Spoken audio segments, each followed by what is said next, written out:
நாமத்துக்கு மகிமை உண்டாவதாக. உபவாச நாளிலும் இந்த யூடியூப் மூலமாக உங்களை சந்திப்பதிலே நான் மிகுந்த மகிழ்ச்சி அடைகிறேன். இந்த நாட்கள் நமக்கு ஒரு ஜெபத்தின் நாட்கள் என்பதை நாம் அறிந்திருக்கிறோம். கடந்த நாட்களிலே நம்முடைய சபையுள்ள விசுவாசிகள் அனைவருக்கும் தொலைபேசி மூலமாக நான் உங்களோடு தொடர்பு கொண்டேன். இந்த 16ஆம் தேதியிலிருந்து வருகிற மே மாதம் 3ஆம் தேதி வரை தொடர்ந்து சங்கிலி தொடர் ஜெபம் நடத்த வேண்டும் என்று சொல்லி உங்களோடு தொடர்பு கொண்ட போது அனைவரும் இதில் நீங்கள் உற்சாகத்தோடு ஒவ்வொரு மணி நேரத்தை நாங்கள் ஜெபத்திலே செலவிடுகிறோம் என்று சொன்னபோது எனக்கு மிகுந்த மகிழ்ச்சியும் சந்தோஷமாக இருந்தது. உற்சாகத்தை பார்த்து நான் மிகுந்த சந்தோஷப்படுகிறேன். ஆகவே ஒவ்வொரு நாளும் அதிகாலை 5 மணி முதல் இரவு 9 மணி வரை ராஜபாளையம், சோழபுரம், முரம்பு மற்றும் சுற்றுப்பகுதியிலிருந்து வரக்கூடிய விசுவாச மக்கள் ஒவ்வொருவரும் இந்த நாட்களில் அதிகமாக ஜெபத்திலே தனித்திருக்கிறார். உடைய ஜெப நேரங்கள் ஆசீர்வாதமாக இருப்பதாக என்று சொல்லி நான் வாழ்த்துகிறேன். கனினோடு ஜெபியுங்கள், உற்சாகத்தோடு ஜெபியுங்கள், போராடி ஜெபியுங்கள். ஆண்டவர் உங்களுக்கு சகல கிருபைகளை தருவார். இந்த ஜெப நாட்களுக்கு பின்பு ஆண்டவர் எல்லா சிறையின்மை கர்த்தர் மாற்றுவார். உடைய குடும்பத்தில் அநேக நன்மைகள் உண்டாகும். உங்களுக்கு நிறைவான ஆசீர்வாதம் கிடைக்கும். இதற்கு பின்பு நீங்கள் ஜெபத்தில் பெரிய மாற்றத்தை நீங்கள் பார்ப்பீர்கள். வேதம் சொல்லுகிறது, குதிரை யுத்தநாளுக்கு ஆயத்தமாக்கப்படும், ஜெயமோ கர்த்தரால் வரும் என்று சொல்லி.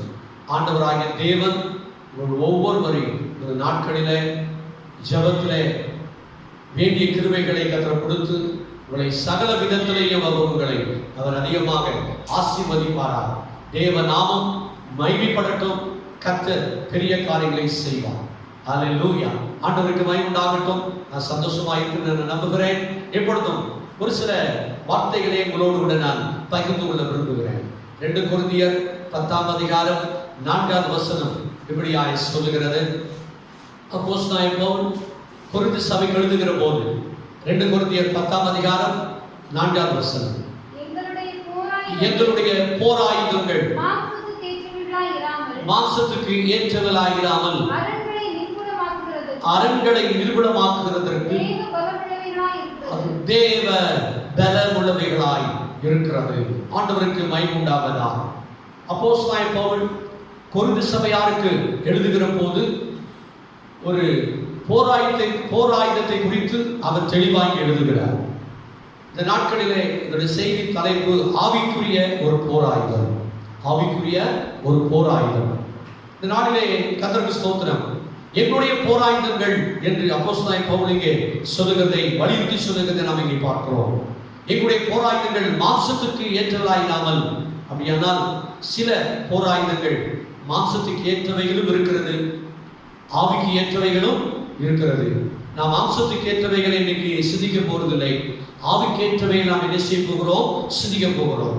இது நமக்கு மிகுந்த பிரயோஜனமாக இருக்கும் என்று நான் நம்புகிறேன். ஆண்டுடைய பாதத்திலே நான் கர்த்தருடைய வசனத்தை தியானித்துக் கொண்டிருந்த போது இதை குறித்து பேசும்படி எனக்கு ஒரு வாஞ்சையும் ஒரு ஏவுதலையும் கொடுத்தபடி நான் இந்த நாட்களில் அந்த வார்த்தையை உங்களோடு கூட நான் பகிர்ந்து கொள்ள நான் விரும்புகிறேன். ஆகவே எங்களுடைய போராயுதங்கள் மாம்சத்துக்கு ஏற்றவர்களாயிராமல் அரண்களை நிர்மூலமாக்குவதற்கு அது தேவ பலமுள்ளவைகளாய் இருக்கிறது. அப்போஸ்தலன் பவுல் சொல்லுகிற போராயுதங்கள் கர்த்தருக்கு ஸ்தோத்திரம், அரண்களை நிர்மூலமாக்கக்கூடிய ஒரு போராயுதங்கள்.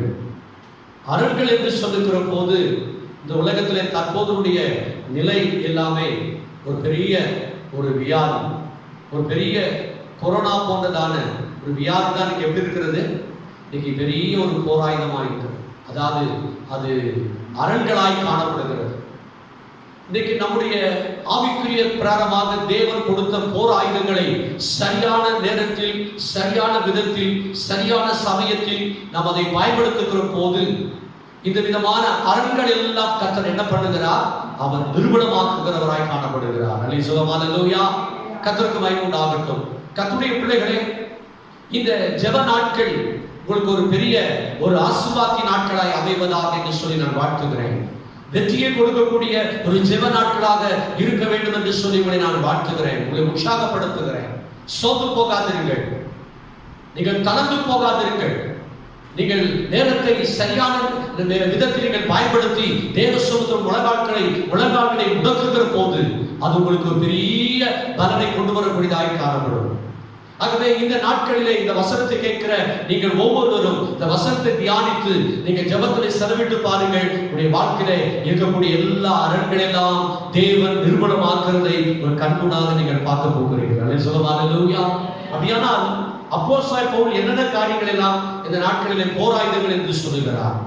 அந்த போராயுதங்கள் என்னென்ன அரண்களை நிர்மூலமாக்கும் என்பதை குறித்து இந்த நாட்களிலே வேதவசனத்தின் வாயிலாக எனக்கு தேவன் வெளிப்படுத்தின சில காரியங்களை உங்களோடு நான் பகிர்ந்து கொள்ள விரும்புகிறேன். ஆவிக்கேற்றிய அந்த போராயுதங்கள் என்ன? முதலாவதாக கர்த்தருக்கு ஸ்தோத்திரம். நீங்கள் வாசித்து பார்க்கலாம். அப்போஸ்தலர் நடபடிகள் 12ஆம் அதிகாரம் 5ஆம் வசனத்தை நீங்கள் வாசிக்கலாம். அப்போஸ்தலர் நடபடிகள் அப்படியே பேதுரு சிறைச்சாலையில் காக்கப்பட்டிருக்கையில் சபையார் அவனுக்காக தேவனை நோக்கி ஊக்கத்தோடு என்ன பண்ணினார்கள்? ஜெபம் பண்ணினார்கள். கர்த்தருக்கு மகிமை உண்டாகட்டும். இங்கே அப்போஸ்தலர் நடபடிகள்ல இந்த 12ஆம் அதிகாரத்திலே நாம் ஒரு சம்பவத்தை நாம் வாசிக்கிறோம். அங்கே அப்போஸ்தலனாகிய பேதுரு என்ன செய்யப்படுகிறார்? அவர் சிறைச்சாலையிலே அங்கே அவர் போடப்பட்டிருக்கிறார். சிறைச்சாலையிலே காக்கப்பட்டிருக்கிறார். காரணம் என்ன என்பதை குறித்து நாம் அறிந்திருக்கிறோம். ஆண்டவராய் இயேசுவுடைய நாமத்தை குறித்து அதிகமாய் அவர் ஸ்தோத்திரம் பறைசாற்றினபடினால், இயேசுவின் நாமத்தை குறித்து பல இடங்களிலே வைராக்கியமாய் பிரசங்கித்தபடினால், அவர் ஊழியத்திலே கர்த்தர் தொடர்ந்து அற்புத அடையாளங்களை நடப்பித்தபடினால், ஜனங்கள் எல்லாரும் திரளாய் அந்த இயேசுவண்டை கடந்து போகிறதுனால் அவருக்கு ஒரு பெரிய தடையை உண்டு கொள்ளும்படி இந்த நாட்களை தீர்மானித்தார்கள். ஆகவே இப்படிப்பட்ட சூழ்நிலை மத்தியிலே அந்த பேதுரு என்ன பண்ணினாங்க? சிறைச்சாலையிலே அவர்கள் போடுகிறார்கள். இதை கேள்விப்பட்ட ஒவ்வொரு தேவ பிள்ளைகளும் சபையார் அனைவரும் என்ன செய்தார்கள்? ஊக்கத்தோடு தேவனை நோக்கி அவர்கள் ஜெபிக்க ஆரம்பிக்கிறார்கள். கர்த்தருடைய பிள்ளைகளே, தேவன் நம்ம கொடுத்திருக்கிற ஒரு பெரிய போராயுதம் என்னவென்றால் அது ஜெபம் தான். அதை சொல்லுங்க ஹல்லேலூயா. சத்தமா சொல்லுங்க ஹல்லேலூயா. கர்த்தருடைய பிள்ளைகளுக்கு தேவன் நம்முடைய கரங்களிலே கொடுத்திருக்கிற ஒரு பெரிய போராயுதம் என்னவென்றால் அது ஜெபமே. இந்த ஜெபமானது மறைமுகமாய் இந்த நாட்களில் அது கிரியை செய்யக்கூடியதாக காணப்படுகிறது. அன்றைக்கு கர்த்தருக்கு ஸ்தோத்திரம், பேதுரு சிறைச்சாலையில் இருந்த போது சபையார் எல்லாரும் இந்த நாட்களில் தேவன் நோக்கி எப்படி ஜெபித்தார்கள்? ஊக்கத்தோடு அவர்கள் ஜெபம் பண்ண ஆரம்பித்தார்கள். கர்த்தருக்கு மகிமை உண்டாகட்டும். இந்த நாட்களில் ஒரு சிறை என்று சொல்லுகிற போது அது ஒரு 4 சுவருக்குள்ளாக அடங்கி கிடக்கக்கூடிய ஒரு சூழ்நிலை. வெளியே எந்த ஒரு முகத்தை நாம் பார்க்க முடியாது. எந்த ஜனங்களுடைய சொந்த பந்தங்களுடைய உறவை, அன்பை நாம் பார்க்க முடியாது. அது குறிப்பிட்ட அந்த 4 சுவருக்குள்ளாக முடங்கி கிடக்க வேண்டிய ஒரு நிர்பந்தமான நிலை. கர்த்தருக்கு ஸ்தோத்திரம். அது மனிதனுடைய வாழ்க்கையில் ஒரு வேதனையும் துக்கத்தையும் வருத்தத்தையும் கவலையும் கண்ணீரையும் அதை கொடுத்து கொண்டே இருக்கும். அங்கே சந்தோஷத்தை பார்க்க முடியாது, அங்கே சமாதானத்தை பார்க்க முடியாது, அங்கே நிம்மதியை பார்க்க முடியாது, அங்கே இளைப்பாறுதலை பார்க்க முடியாது. எப்பொழுது சிறையின் அனுபவம் மாறும்? இந்த சிறையிலிருந்து எப்பொழுது நான் விடுதலையாக்கப்படுவேன்? ஐயோ, எனக்கு மிகுந்த ஒரு வேதனையா இருக்கிறேன் என்று சொல்லி வேதனைப்படுகிற இடம் தான் என்ன சொல்லுவாமோ ஒரு சிறையின் அனுபவம். இன்றைக்கும் கடந்த கர்த்தருக்கு ஸ்தோத்திரம் மார்ச் மாதத்திலிருந்து நாம் என்ன செய்கிறோம்? ஒரு மிகுந்த வேதனையை நாம் சந்தித்துக் கொண்டிருக்கிறோம். உலக நாடுகள் முதற்கொண்டு எல்லாரும் என்ன செய்கிற வேதனையை சந்தித்துக் கொண்டிருக்கிறது. ஒரு சிறையின் அனுபவம், ஒரு கொரோனா என்கிறதான ஒரு பெரிய வியாதி அனைவர் என்ன செய்து வைத்திருக்கிறது? சிறை பிடித்து வைத்திருக்கிறது. இந்த சிறைக்குள்ளே இருந்து கொண்டு என்ன செய்கிறோம்? துடிக்கிறோம், வேதனைப்படுகிறோம். ஐயோ, இந்த கண்ணுக்கு தெரியாத வைரஸ் கிருமிகள் மனிதனை அதிகமாய் கொண்டு கொண்டிருக்கிறது, கொண்டு குவித்துக் கொண்டிருக்கிறது, அதிகமாய் பாதித்து அநேக ஜனங்களை மரணத்துக்கு நேராக என்ன செய்து நடத்தி கொண்டிருக்கிறது. ஜனங்கள் என்ன செய்கிறார்கள்? செத்து மடிந்து கொண்டிருக்கிறார்கள். இந்த நிலைமை எப்பொழுது மாறும்? இந்த நிலையில் நாம் எப்பொழுது விடுதலையாக்கப்படுவோம்? வீட்டுக்குள்ளே இருந்து ஒரு சிறைக்குள்ளே இருப்பது போலவே உணர்ந்து கொண்டிருக்கிற நமக்கு ஒரு விடுதலை தேவை என்பதை உணர்கிறோமே. அந்த விடுதலையை தேவன் தர வல்லவராக இருக்கிறார். ஹல்லேலூயா. இன்றைக்கு இந்த சூழ்நிலையிலிருந்து கர்த்தர் நம்மை தூக்கி எடுக்க வேண்டும் என்றால் சபையாராகிய நீங்களும் நானும் இயேசுவின் ரத்தத்தால் மீட்கப்பட்ட ஒவ்வொரு கர்த்தருடைய பிள்ளைகளும் நம்முடைய முழங்கால்களை முடக்கி நாம் தேவனை நோக்கி எப்படி ஜெபிக்கணும்? ஊக்கத்தோட நாம் ஜெபிக்க வேண்டும். ஏனென்றால் கர்த்தருக்கு ஸ்தோத்திரம், ஜெபம் இல்லாமல் ஜெயத்தை நாம் என்ன செய்ய முடியாது, பார்க்க முடியாது. ஜெபம் தான் நமக்கு ஜீவன், ஜெபம் தான் நமக்கு ஒரு உயிர் நாடி. ஜெபம் இல்லை என்றால் ஜெயமே நமக்கு இல்லை. கர்த்தருக்கு ஸ்தோத்திரம். ஜெபிக்கிற மனிதன் தான் சாதிக்கிற ஒரு மனிதனாய் மாற முடியும். அல்லேலூயா சொல்லுமா, அல்லேலூயா சத்தமா சொல்லுமா, அல்லேலூயா. ஆண்டவராகிய தேவன் நீங்கள் ஜெபத்திலே நீங்க சாதிக்கிறவராய் இருந்தால், நீங்க ஜெபத்திலே உறுதியாய் தரித்திருந்தால், நீங்க சாதனையானவராய் என்ன செய்வீர்கள்? மாறுவீர்கள். ஆண்டவராகிய இயேசு கிறிஸ்துவின் வாழ்க்கை எடுத்துக்கொள்ளுங்கள். அவர் மார்க் 1:35 இப்படியாய் சொல்லப்பட்டிருக்கிறது. மார்க் எழுதின சுவிசேஷ புத்தகம் 1ஆம் அதிகாரம் 35ஆம் வசனம் நாம் வாசிக்கலாம்.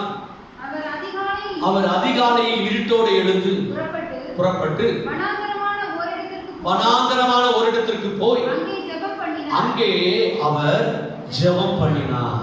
லூக்கா 12ஆம் அதிகாரம் 6ஆம் வசனத்தை வாசிக்கலாம். லூக்கா எழுதின சுவிசேஷ புத்தகம் அந்நாட்களிலே அவர் ஜெபம் பண்ணும்படி ஒரு மலையின் மேல் ஏறி முழுவதும் தேவனை நோக்கி என்ன பண்ணினார்? ஜெபம் பண்ணினார். கர்த்தருடைய பிள்ளைகளே, ஆண்டவர் இயேசுவை இந்த நாட்களிலே நாம் எடுத்துக்கொள்வோம். அவருடைய வாழ்க்கை, அவருடைய ஜெப வாழ்க்கை நமக்கு ஒரு முன்மாதிரியான ஒரு வாழ்க்கை. அவருடைய ஜெப வாழ்க்கை நாம் படிக்கிற போது, ஜெப வாழ்க்கையை தியானிக்கிற போது நமக்குள் ஒரு ஜெபாவி கண்டிப்பாக இறங்கி வரும். அதில் எந்த மாற்றம் இல்லை. அவர் அதிகாலை இருட்டோடு எழுந்து வனாந்தரமான ஒரு இடத்திற்கு போய் அவர் என்ன பண்ணினாரா? அவர் ஜெபம் பண்ணி கொண்டிருந்தார். லூக்காவிலே வாசிக்கிறோம், ராம் முழுவதும் அவர் மலை மேல் ஏறி ராம் முழுவதும் என்ன பண்ணினாரா? அவர் பிதாவை நோக்கி அவர் ஜெபம் பண்ணி கொண்டிருந்தார்.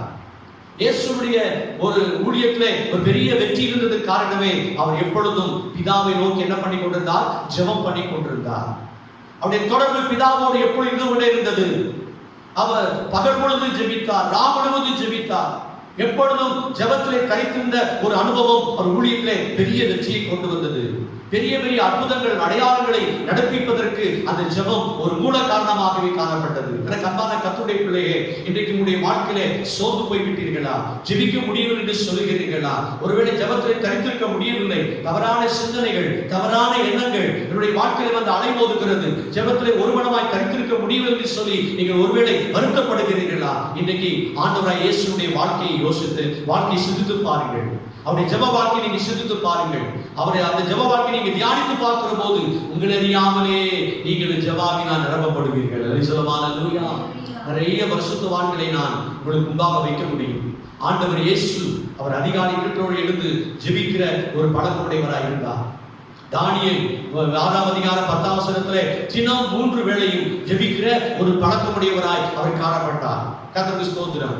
இன்னும் நாம் நிறைய மோசே எடுத்துக் கொள்ளுங்கள். அவர் 40 நாட்கள் இரவும் பகலும் என்ன செய்தார்? சீனாய் மலையிலே கர்த்தரோடு என்ன செய்தார்? அப்ப புசியாமலும் தண்ணீர் குடியாமலும் கர்த்தரோடு இருந்து அவர் ஜெபித்ததினாலே அவர் பிரகாசம் அடைந்தார். தாவீதை எடுத்துக் கொள்ளுங்கள். மற்றும் இந்த நாட்களிலே அநேக பரிசுத்தவான்கள் எடுத்துக் கொள்ளுங்கள் என்று சொன்னால் அவர்களுடைய வாழ்க்கையிலே வெற்றிக்கு மூல காரணமே ஜெபம் தான் அஸ்திவாரமாய் இருந்தது. அல்லேலூயா. ஜெபித்தது மாத்திரமல்ல, அநேக இந்த நாட்களிலே அவருக்கு இருந்த எல்லா விதமான அரண்களை நிர்மூலமாக்கக்கூடிய ஒரு நல்ல கிருபையை வீசினார்கள், அவர்கள் பெற்றுக் கொண்டார்கள். உங்களுடைய வாழ்க்கையிலே இந்த நாட்களிலே தடை செய்யக்கூடிய அரண்கள் எது? வாழ்க்கையை முன்னேற விடாதவர்களுக்கு தடை செய்யக்கூடிய அரண்கள் எதுவா இருக்கிறது? அந்த அரண்களை குறித்து நீங்கள் எது செய்யாதீர்கள், கவலைப்படாதீர்கள், அதைரியப்படாதீர்கள், பயப்படாதீர்கள், சோர்ந்து போகாதீர்கள். நீங்கள் முழங்கால் படித்து ஆண்டவரை நோக்கி விண்ணப்பித்து பாருங்கள். அந்த தடையெல்லாம் கர்த்தர் உடைத்தெறிவார். அந்த ஊக்கத்தோடு அந்த சபையார் ஜெபித்ததனாலே நடந்த சம்பவம் நமக்கு தெரியும். கர்த்தருக்கு ஸ்தோத்திரம். அந்த அப்போஸ்தலர் நடவடிக்கைகள் 12ஆம் அதிகாரத்துல 6ஆம் வசனத்தை வாசித்து பாருங்கள், என்ன நடந்தது என்று சொல்லி. Praise God. Hallelujah. ஏரோது அவனை வெளியே கொண்டு வரும்படி குறித்திருந்த நாளுக்கு முந்தின நாள் ராத்திரியிலே பேதுரு 2 சங்கிலிகளினாலே கட்டப்பட்டு 2 சேவகர் நடுவே நித்திரை பண்ணி கொண்டிருந்தார். காவல்காரரும் கதவுக்கு முன்னிருந்து சிறைச்சாலையை காத்துக் கொண்டிருந்தார்கள். அப்பொழுது கர்த்தருடைய தூதன் அங்கே வந்து நின்றான். அல்லேலூயா சொல்லுவோமா? அல்லேலூயா. கவனிச்சீங்களா? அந்த ஜெபத்திற்கு ஒரு பதில் கிடைக்கிறது. பாருங்க, அவன் ஆண்டவர் யார் அனுப்புகிறாரு? ஒரு தூதனை அவர் அனுப்புகிறார்.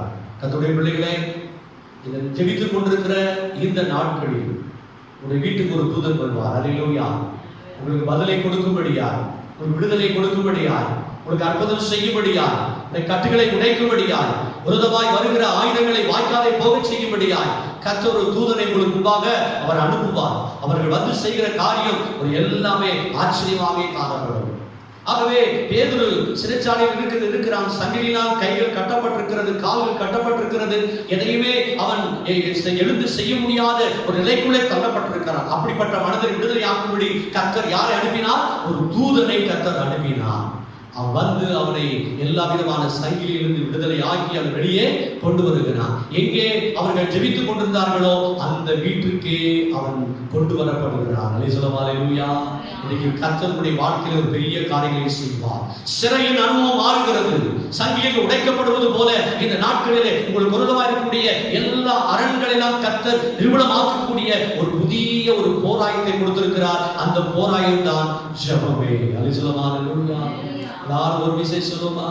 ஜெபமே என் வாழ்வில் செயலாக மாறு, ஜெப ஆவியால் என்னை நிரப்பிடுமே.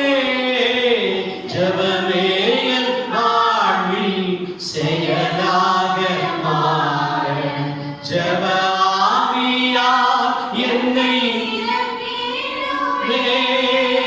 ஜெபமின்றியே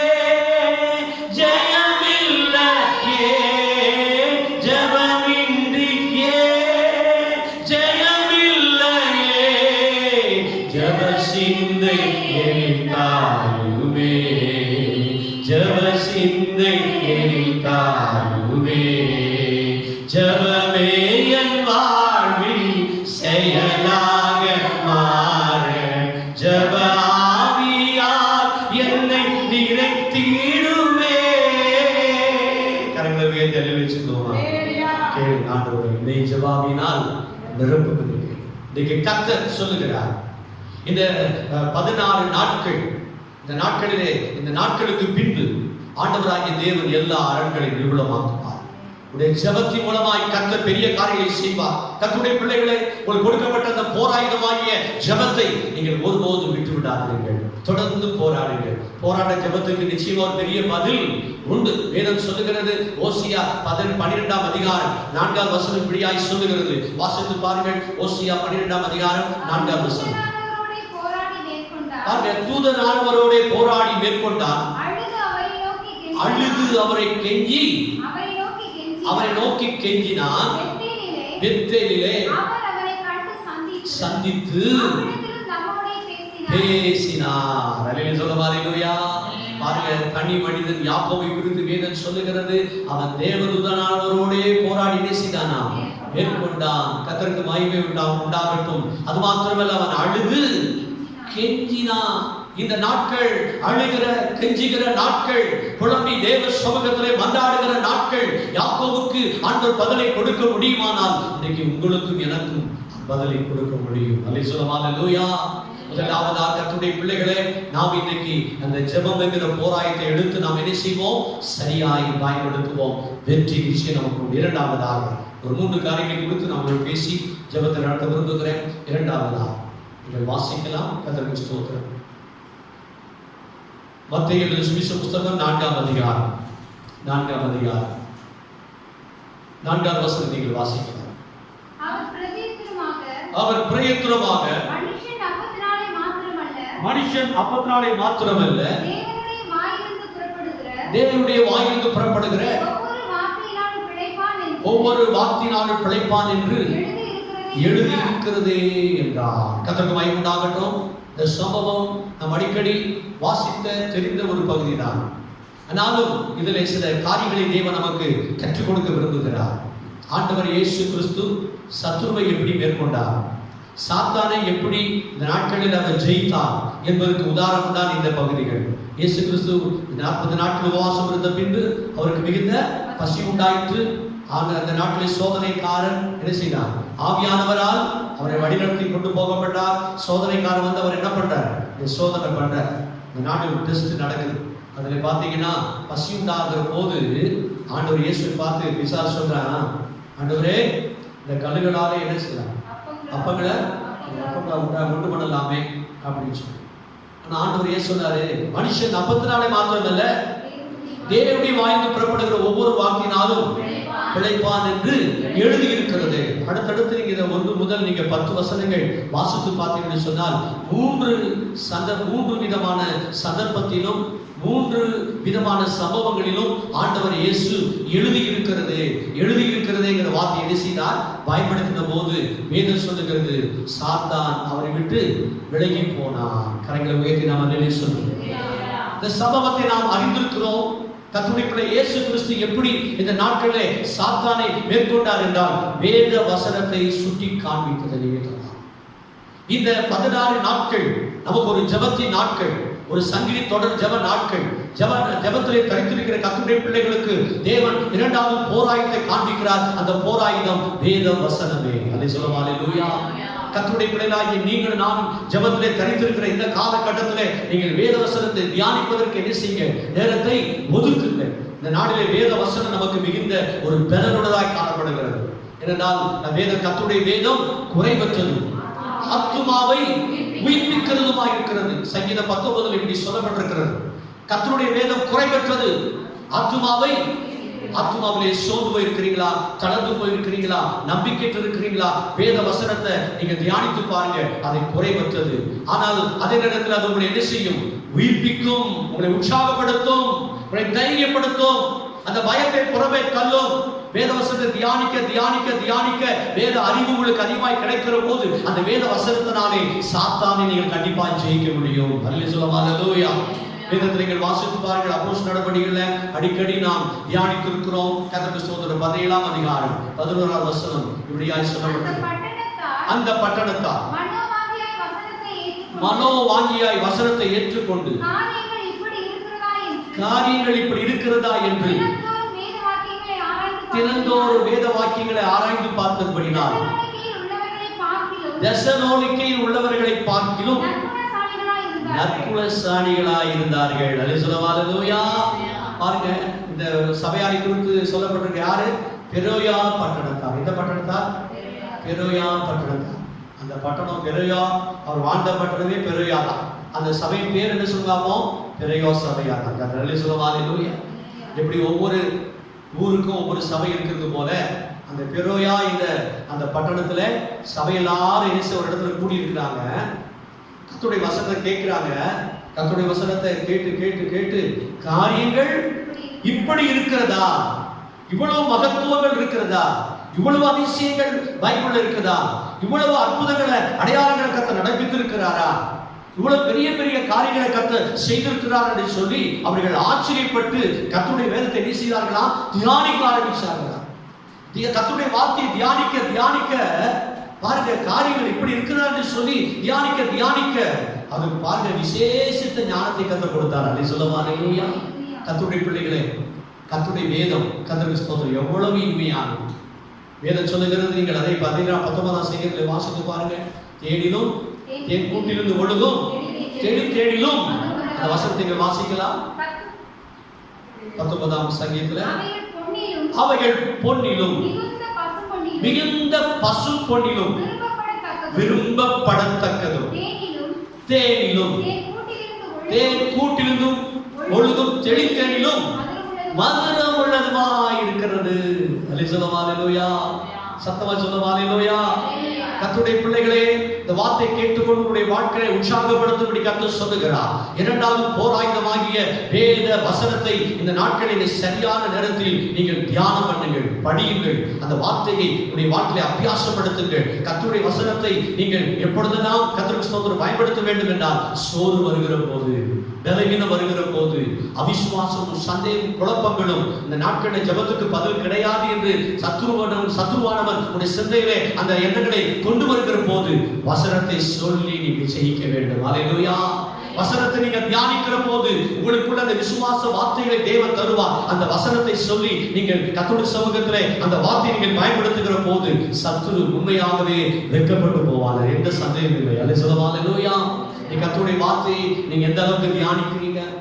இன்னைக்கு அநேக பரிசுத்தவான்கள் கர்த்தருடைய வசனத்தை தியானித்து அந்த வார்த்தை எல்லாம் அவர்கள் சந்தர்ப்ப சூழ்நிலைக்கு ஏற்றவாறு அவர்கள் பயன்படுத்துகிற போது அந்த சத்துரு என்ன செய்தான்? வெட்கப்பட்டே போய்விட்டார். அல்ல சொல்லவா? அல்லேலூயா. மார்ட்டின் லூத்தர் என்ற ஒரு தேவ மனிதனை குறித்து இந்த நாட்களிலே ஸ்தோத்திரம் ஒரு புஸ்தகத்திலே வாசித்தேன். அது நம்முடைய முழு உலகத்திலேயும் ஒரு பெரிய மாற்றத்தை, ஆவிக்குரிய பெரிய மாற்றத்தை கொண்டு வந்த ஒரு தேவ மனிதன். ஒரு நாளில் அவர் தன்னுடைய அறையில உட்கார்ந்து கர்த்தருடைய வசனத்தை தியானித்துக் கொண்டிருந்த போது திடீரென்றவருடைய சிந்தையில சத்துருவானவன், கர்த்தருக்கு ஸ்தோத்திரம், ஒரு எண்ணங்களை கொண்டு வந்தான். அந்த எண்ணம் வந்தால் கிட்டத்தட்ட ஒரு நிறைய 50 விதமான பாவ பட்டியல் என்கிற லிஸ்ட்டை கொடுத்து, இந்த பாவத்தெல்லாம் நீ செய்ததுனால நீ நீதிமான் அல்ல, நீ யாரு? பாவினா, பெரிய ஊழியக்காரன் நினைச்சிட்டு இருக்காத, நீ பெரிய தேவ மனிதன் நினைச்சிட்டு இருக்கிறாத, நீ பாவினா, இன்னும் பாவம் மன்னிக்கப்படலைன்னு சொல்லி அந்த லிஸ்ட்டை காமிச்சு என்ன செய்தானா? அவர் சிந்தையில எப்படியாவது அவர் ஆண்டவர்கிட்ட என்ன செய்யணும்? பிரிக்கணும், தேவனோட தொடர்பை வச்சு என்ன செய்யணும்? துண்டித்து விடணும், அவர் ஊழியத்தை செய்யக்கூடாதுங்கிற அந்த திட்டத்தோட அந்த எண்ணங்களை கொடுத்த போது அவர் யோசித்தார், ஐயோ நான் செய்த பாவங்களெல்லாம் என்ன செய்யப்பட்டிருக்கு? சாத்தானுக்கு எவ்வளவு சீக்கிரமா தெரிகிறது, ஒருவேளை அந்த பாவம் மன்னிக்கப்படவில்லையோ என்று சொல்லி அவர் சிந்தித்துக் கொண்டிருந்த போது கர்த்தர் உடனே பாருங்க அவர் சிந்தனையிலே ஒரு வார்த்தை கொடுத்தார். கர்த்தருக்கு ஸ்தோத்திரம். 1 யோவான் 1ஆம் அதிகாரத்தில் 7ஆம் வசனம். கர்த்தருக்கு ஸ்தோத்திரம். வாசித்து பாருங்கள். 1 யோவான் 1ஆம் அதிகாரம் 7ஆம் வசனம் இப்படியா சொல்லுங்க. 1 யோவான் 1:7. ஒளியில் இருக்கிறது போல ஒளியிலே நடந்தால் ஒருவரோடு ஒருவர் ஐக்கியப்பட்டிருப்போம். அவருடைய குமாரனாகிய இயேசு கிறிஸ்துவின் ரத்தம் சகல பாவங்களை நீக்கி நம்மை சுத்திகரிக்கிறது. அல்லேலூயா. இந்த வார்த்தையை சொன்ன உடனே தன்னுடைய டேபிள்ல வைத்திருந்த ரெட் இன்குபார்டர் எடுத்து நினைச்சார். சாத்தான் காமிச்ச அந்த லிஸ்ட் மேல நினைச்சானா தெரிந்தார். அதனால இயேசுடைய பாவத்தை நினைத்து விட்டார், மன்னித்து விட்டார். அவருடைய ரத்தம் என்னுடைய பாவத்தை நினைத்திருக்கிறது, மன்னித்திருக்கிறது. ஆகவே நான் பாவி அல்ல, நான் நீதிமான் என்று சொன்ன உடனே சத்துரு வெட்கப்பட்டே போய்விட்டான். கரங்களை வைத்தலையிலே சொல்லுவோமா? கர்த்தருடைய பிள்ளைகளே, இன்னைக்கு நீங்கள் எந்த அளவுக்கு வேத வசனத்தை தியானிக்கிறீர்கள்? பிரயோகம் நடந்தார். கர்த்தருடைய வாக்கியங்கள், வேத வாக்கியங்களை பிடிக்காண்டு சொல்லி அவர் தினந்தோறும் வேத வாக்கியங்களை ஆராய்ந்து பார்த்ததுனாலே தேசனுடைய உணவை பார்க்கணும் நற்குணசாலிகளாக இருந்தார்கள். கர்த்தருடைய வார்த்தையை எந்த அளவுக்கு நீங்க பயன்படுத்துறீங்க? அது தேனிலும் தேன் கூட்டிலும் ஒழுகும், செனிதேனிலும் அது மதுரமுள்ளதாய் காணப்படுகிறது. ஆகவே இந்த ஜெப நாட்களில் ஜெபிப்பது மாத்திரமல்ல, நீங்கள் வேதத்தை தியானிப்பதற்கும் என்ன செய்ய வேண்டும்? இடம் கொடுக்க வேண்டும். கர்த்தர் 2ஆவது கடலில் கொடுக்கப்பட்ட போராயம் தான் தேவ வார்த்தை. 3ஆவதாக சொல்லி நிறைவு செய்ய விரும்புகிறேன். கர்த்தருக்கு ஸ்தோத்திரம். 3ஆவதாக விசுவாசம். 5ஆம் அதிகாரம் வாசிக்கலாம். அப்பொழுது அந்த திசைகளில் குடியிருக்கிற கானானிய ஸ்திரீ ஒருத்தி அவரிடத்தில் வந்து, ஆண்டவரே, தாவீதின் குமாரனே, எனக்கு இரங்கும், என் மகள் பிசாசினால் கொடிய வேதனைப்படுகிறாள் என்று சொல்லி கூப்பிட்டார். அவருக்கு பிரதியுத்தரமாக அவர் ஒரு வார்த்தையும் சொல்லவில்லை. அப்பொழுது அவருடைய சீஷர்கள் வந்து, இவள் அவரை பின்தொடர்ந்து கூப்பிடுகிறாளே, இவளை அனுப்பிவிடும் என்று அவரை வேண்டிக் கொண்டார்கள். அதற்கு அவர், காணாமற் போன ஆண்டுகளாகிய இஸ்ரவேல் வீட்டாரிடத்திற்கு அனுப்பப்பட்டேனே அன்றி மற்றபடி அல்ல என்றார். 28ஆம் வசனம் வாசிங்க. இயேசு அவளுக்கு பிரதியுத்தரமாக, ஸ்திரீயே, உன் விசுவாசம் பெரிது என்றார். அந்நேரமே அவள் மகள் ஆரோக்கியமானாள். அல்லேலூயா. சொல்லுமா? சத்தமா சொல்லுமா? அல்லேலூயா. 3ஆவதாக தேவன் கொடுத்த போராயம் விசுவாசம். முதலாவது சொல்லுங்க ஜெபம், 2ஆவது வேத வசனம், 3ஆவது கொடுத்த போராயுதம் விசுவாசம். ஆண்டுடைய பிள்ளைகளாகிய நமக்கு தேவை விசுவாசம். இந்த மத்தேயு 15ஆம் அதிகாரத்திலே நாம் வாசிக்க கேட்டோம். கானானிய ஸ்திரீ, இந்த கானானிய ஸ்திரீ தன்னுடைய மகள் பிசாசினால் கொடிய வேதனைப்படுகிறார். ஆகவே மகள் படுகிற வேதனை, மகள் படுகிற துயரம், அந்த பிசாசி எவ்வளவாய் அந்த பிள்ளையை பலவீனப்படுத்துகிறான், வேதனைப்படுத்துகிறான். அந்த பிள்ளைக்கு அவ்வளவு மிகவும் பிரச்சனை இருக்கிறதை உணர்ந்த அவள் தூங்க முடியாமல் இந்த நாட்களிலே இயேசு கிறிஸ்து வருகிறார் என்று கேள்விப்பட்ட உடனே ஆண்டவரை பின்தொடர்ந்து என்ன பண்ணுகிறார்? தாவீதின் குமாரனே, எனக்கு என்ன செய்யும்? இரங்கும் என்று சொல்லி கூப்பிடுகிறார். கர்த்தருக்கு ஸ்தோத்திரம். கவனிங்கள், கர்த்தருடைய பிள்ளைகளுடைய வாழ்க்கையிலே ஆண்டவர் கொடுத்த 3ஆவது போராயுதம் விசுவாசம். அந்த விசுவாசம் உங்களுடைய வாழ்க்கையிலே தேவன் கொடுத்த ஒரு அற்புதமான ஒரு நல்ல ஒரு கிருபை என்று சொல்ல முடியும். இந்த விசுவாசத்தை நீங்கள் சரியான நேரத்தில் என்ன செய்ய வேண்டும்? பயன்படுத்த நீங்கள் பழகிக்கொள்ள வேண்டும். விசுவாசத்தினால் நீதிமான் பிழைப்பான், பின்வாங்கி போவானால் அவன் மேல் ஆத்துமா பிரியமாகிறார். எபிரேயர் 11:1 விசுவாசமானது நம்பப்படுகிற உறுதியும் காணப்படாதவைகளின் நிச்சயமாய் இருக்கிறது. ஆகவே தன்னுடைய மகள் படுகிற வேதனையை அறிந்த அவள் எப்படியாவது இயேசுவிடத்தில் என்ன செய்ய வேண்டும்? விடுதலை பெற்றுக்கொள்ள, விடுதலை வாங்கி கொடுக்க வேண்டும் என்று சொல்லி அவள் தொடர்ந்து போராடுகிறார். பாருங்க, சீசர் சொல்லுகிறார்கள், உம்மை தொடர்ந்து என்ன பண்ணுகிறாளே? கூப்பிடுகிறாளே, பின்தொடர்ந்து கூப்பிடுகிறாளே. கவனிங்க, தன்னுடைய மகளுக்கு ஒரு அற்புத சுகத்தை இயேசுவிடத்திலிருந்து பெற்றுக் கொடுக்க வேண்டும் என்று சொல்லி என்ன பண்ணுகிறார்? பின்தொடர்ந்து கூப்பிட்டு கொண்டே இருக்கிறார். பாருங்க, 3 காரியங்கள். ஒன்று, அவள் கூப்பிடுகிறார். இரண்டாவது பார்த்தீங்கன்னா கர்த்தருக்கு ஸ்தோத்திரம், அவள் பணிந்து கொள்ளுகிறார்.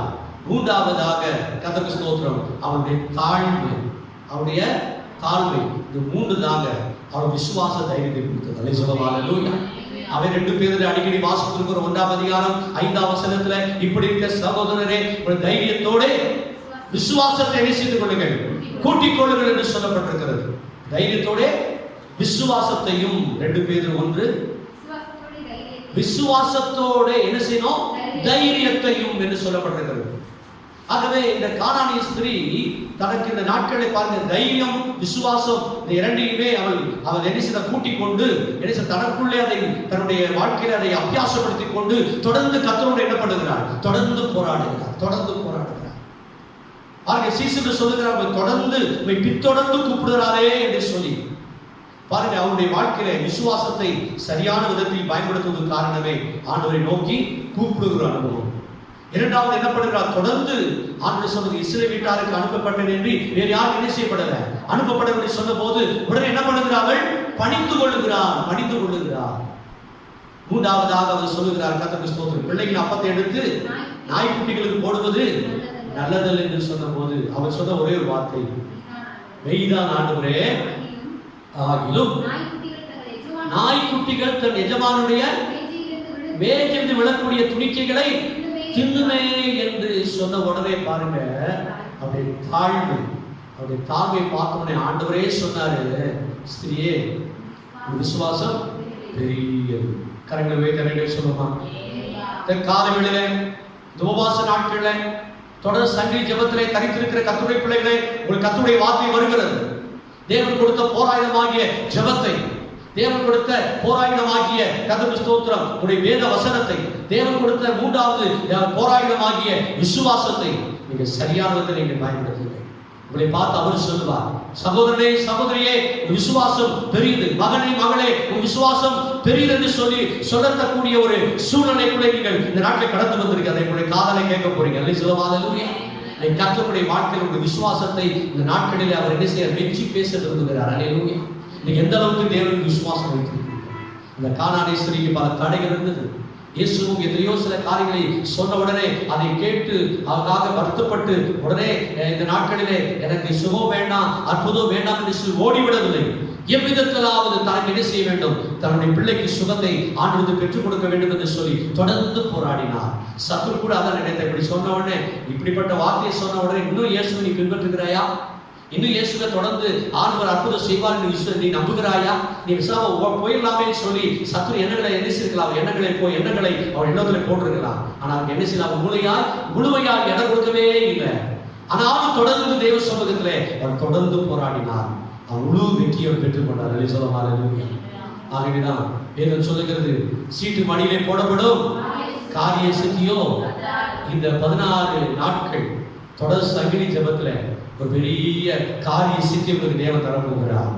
ஜெயத்தை உங்களுக்கு தரப்போகிறார்.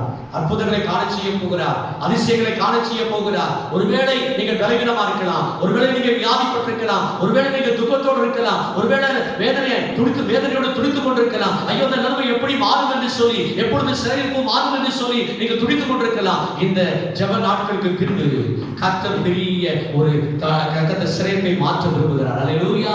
உடைய சிறைப்பு மாறும். ஆகவேதான் கர்த்தருக்கு ஸ்தோத்திரம் சங்கீதத்திலே சொல்லப்பட்டிருக்கிறது. இந்த நாட்களிலே ஆண்டவராய யோபுடைய சிறை சங்கீதம் நீங்க 12ஆம் சங்கீதம் எடுத்துக்கொள்ளுங்கள். கர்த்தருக்கு ஸ்தோத்திரம் 14ஆம் சங்கீதம் நினைக்கிறேன். 14ஆம் சங்கீதத்தை எடுத்துக்கொள்ளுங்கள். அது ஒரு வசனம் இப்படியாய் சொல்லுகிறது. நீங்கள் வாசிக்கலாம். கர்த்தருக்கு ஸ்தோத்திரம். நீங்கள் சீயோனிலிருந்து இஸ்ரவேலுக்கு ரட்சிப்பு வருவதாக கர்த்தர் தம்முடைய ஜனத்தின் சிறையிருப்பை திருப்பும் போது யாக்கோபுக்கு களிப்பும் இஸ்ரவேலுக்கு என்ன உண்டாகும்? கரங்களை உயர்த்தி சொல்லுவா. இதே அனுபவத்தை உங்களுக்கு இந்த ஜெப நாட்களை தரப்போகிறார். இந்த 16 நாட்களுக்கு பின்பு சிறையிருப்பு எல்லாம் மாறும். ஆமென் சொல்லுவோம். எப்படி அந்த கானானிய ஸ்திரீயுடைய மகனுடைய சிறைப்பை கர்த்தர் மாற்றி சுகத்தை கொடுத்தாரோ அந்த அற்புதத்தை நீங்கள் காண்பீர்கள். குடும்பம் காணும், உடைய பிள்ளைகள் காண்பீர்கள். உடைய தனிப்பட்ட வாழ்க்கையை நீங்கள் அதை பார்த்து ஆண்டவரை நீங்கள் உயர்த்த போகிறீர்கள். அப்பொழுது உடைய வாழ்க்கையை களிப்பும் மகிழ்ச்சி உண்டாகும்படியான காரியங்களை ஏற்படுத்தி தரப்போகிறார். அல்லேலூயா. அந்த மாறாத தேவனை இந்த நாளிலே சாமி. ஆகவே இந்த ஜெப நாட்கள் அமர்ந்திருக்கிற கர்த்தருடைய பிள்ளைகளை தேவன் கொடுத்த 3 போராயுதங்கள் என்ன சொல்லி பார்ப்போம்? ஜெபம், இரண்டாவது வேத வசனம், மூன்றாவது விசுவாசம். இந்த 3 ஆயுதங்களை நீங்கள் சரியான விதத்தில் பயன்படுத்தி என்று சொன்னால் உங்களுக்கு விரோதமாக இருக்கக்கூடிய எல்லா அரண்கள் எல்லாம் தகர்க்கப்படும். எல்லா எரியோ போன்ற அழகமெல்லாம் அது முற்றிலுமாய் தரைமட்டமாக்கப்படும். உங்களுக்கு விரோதமாக இருக்கக்கூடிய பிரச்சனைகள் ஒன்றுமில்லாமல் கர்த்தர் போக செய்வார். உங்களுக்காக யுத்தம் பண்ணுவார். நீங்க பெரிய நன்மை சுதந்திரிப்பீர்கள். சொல்லலாம் அல்லேலூயா. அப்படி நம்ம எல்லாம் முழங்கால் பண்ணிடுவோம். கண்களை மூடி நாம் ஜெபிப்போம். நல்ல பிதாவே மை துதிக்கிறோம். நீ கொடுத்த நல்ல வார்த்தைகளுக்காக ஸ்தோத்திரம். நம்முடைய விசுவாச மக்கள் நம்முடைய சபையில ஒவ்வொரு கர்த்தருடைய பிள்ளைகளும் உபவாசத்திலே தரித்திருக்கிறார்கள், ஜெபத்திலே தரித்திருக்கிறார்கள். ஆண்டவரே இந்த நாள் தொடர் சங்கரி ஜெபத்திலே ஆண்டவரை தரித்திருக்கிற பிள்ளைகளை நீங்க தைரியப்படுத்துங்க. அது வேண்டிய நல்ல வார்த்தைகளை எங்களுக்கு கொடுத்தபடினாலும் உங்களுக்கு நன்றி தகப்பனே. இந்த நாளிலே 2 கொரிந்தியர் ஆண்டவரை 10ஆம் அதிகாரம் 4ஆம் வசனத்தை ஆண்டவரை எங்களுக்கு மையமாய் நீ கொடுத்து இந்த வார்த்தை மூலமாக ஆண்டவரை ஒவ்வொருவரையும் உற்சாகப்படுத்துவதற்காக நன்றி சொல்லுகிறோம். என் கரங்களில் கொடுக்கப்பட்ட அந்த போராயுதமாகிய ஜெபத்தை, வேத ஆண்டவரே வசனத்தை, ஆண்டவரே இந்த நாள் விசுவாசத்தை சரியான விதத்தில் சரியான நேரத்தில் அதை பயன்படுத்தி நாங்களும் ஜெயம் கொண்டு தேவனுடைய ஆசீர்வாதத்தை பெற்று சிறையிலிருந்து விடுதலை பெற்று ஆண்டவரே களிப்பையும் மகிழ்ச்சியும் சந்தோஷத்தை அனுபவிக்கக்கூடிய பிள்ளைகளாய் உடைய சபையை மாற்றுவீராக. அப்படியே செய்யப்படுவதற்காக நன்றி ஆண்டவரே. தொடர்ந்து வழிநடத்த பெரிய காரியங்களை செய்யும் இயேசுவின் நாமத்தில் ஜெபத்தை எடுக்கிறோம் நல்ல பிதாவே. ஆமென்.